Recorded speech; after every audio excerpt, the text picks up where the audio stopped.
Makasitraka anao manjohy ana iatrany atao anatin'ny fandarana olom-pirenena ao vokarin'ny CENI eto amin'ny haino manjery-pirenena.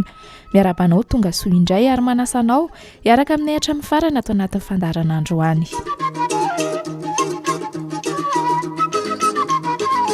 Ahafana mandrindra ny fomba fiasa mandritra ny enina taona vaovao izany hoe ny taona araka amin'ny 2024 hatramin'ny 2024 pepito-piasan'ny CENI dia nisy ny Antrikasa ny tanterahana ny iraika amin'ny 20 hatramin'ny 13 febroary 2024. Antrikasa famolavolana sy fankatoavana ny drafitrasan'ny CENI mandritra ny pepito-piasany. Raketiny anaty boky izany drafitrasa izany ary ho lasa tahirin-kevitra ahazoana moroso amin'ny fanatanterahana ny antsipirian'ireo asa rehetra izay mifandraika amin'ny tety-androm-pifidianana. Tahirin-kevitra anampibetsaka ihany koa ireo mpiara-miombonantoka alalan'ny sehatra azon'izy ireo hitondrana anjara biriky ao anatin'ny zotram-pifidianana. Ny filohan'ny CENI dama Andrianarsedo Reta Arsaina no arahantsika ao anatin'ny fanampanazavana. Drafitrasa zao dia natao entina mandritra ny fomba fiasa eo anivon'ny CENI mandritra ny zotram-pifidianana. Ny andrasana amin'izao dia mba hisy drafitra mirindra hoentin'ny reto namana amin'ny bomaharitra miaraka amin'ny tonia mpanatanteraka sy ireo lasa mangaika mba misy rafitra hoentina mamolabola sy manatanteraka izay asa atao mandritra ny zotra fifidianana.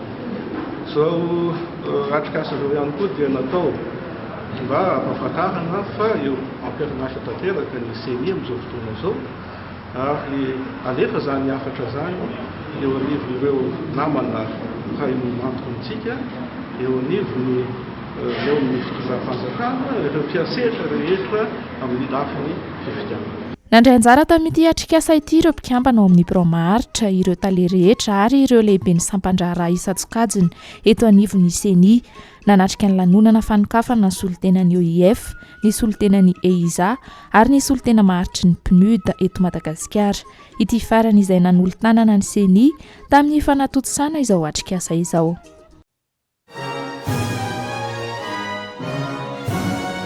Rivaoka malagasy masy mandidy tompony fanapana tompony safidinao manokana sagnadratsy ovavidy afatra ho an'olom-pirenena afaka mifidy rehefa olom-pirenena ny hoe ampitaona fotsiny tena mila jerena na vomaly aza ny kara-panondronao ny nomeny efa ho anaty lisy mpifidianana ekena no adidy iory izy mianakavy ndana misoratanarana anao raha vavy sorotao an-tsaina hoe tsy vidy ao fa vehivavy nefa nisy tondratsika eo danao miteraka Sianao ramsefa na ray azeto tsavanao ka tsy atsarovo ilika reo manam-pahasembanana tovy antsika zosy adidino ikambanana tomponantoka jiaby rehefa tonga ny fifidianana na mpivarokena io na mpivarotamba na lobaka mpalitao na malabary mpafilamba sanavahany izaniza tsisy hoe ratsy io na tsara masy mandidy daolo kofa zanagasikara zosy adidina mifidy enao ny masy mandidy sara tsisy fifidianana ary enao.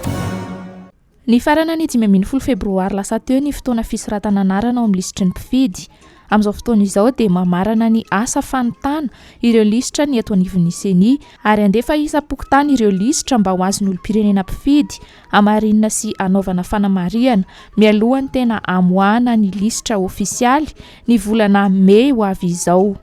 Ny mpanolo-tsain'ny CENI fidy miafy Roger Marka no mitondra andinindininy momba izay. Manana didy ny olom-pirenena tsirairay avy mba hanamarina ny anarany eny anivon'ny fokotany satria verina eny anivon'ny fokotany ireo lisy mpifidianana zay natonta ireo mba ho amarinina. Afaka ihany koa ireo olom-pirenena mitondra fanatsarana satria indraindray misy ireo olona zay tsy tokony ao anatin'ny lisy mpifidianana, misy ny olona efa maty na ny olona efa nifindramonina dia tsy tokony ao anaty lisy mpifidianana dia afaka mitondra fanatsarana amin'izany ary manambara amin'ireo komity eny anivon'ny fokotana zay nikirakira sy nanisa ny mpifidy ny olom-pirenena tsirairay avy. Mety misy koa ary indraindray olona latsaka zay tsy tafiditra ao anaty lisy mpifidianana zay fantatr'izy ireo fantatr'olona dia afaka mitondra ny olom-pirenena tsirairay avy manambara izany ireo komity izay mandray andreo fitarainana sy mandray andreo fanatsarana zay hoentin'ny olom-pirenena dia mitondra an'ilay izy eny anivon'ny ratsy mangaiky ny CENI eny anivon'ny distrika. tapitra treo ny fandarantsika aloha ny anio makasitraka dia makatelina nanjoyanay hatramin'ny farany ary mame fotoananao indray amin'ny talata ho avy izao ao anatin'ny fandarana olom-pirenena ho vaovao indray veloma tompoko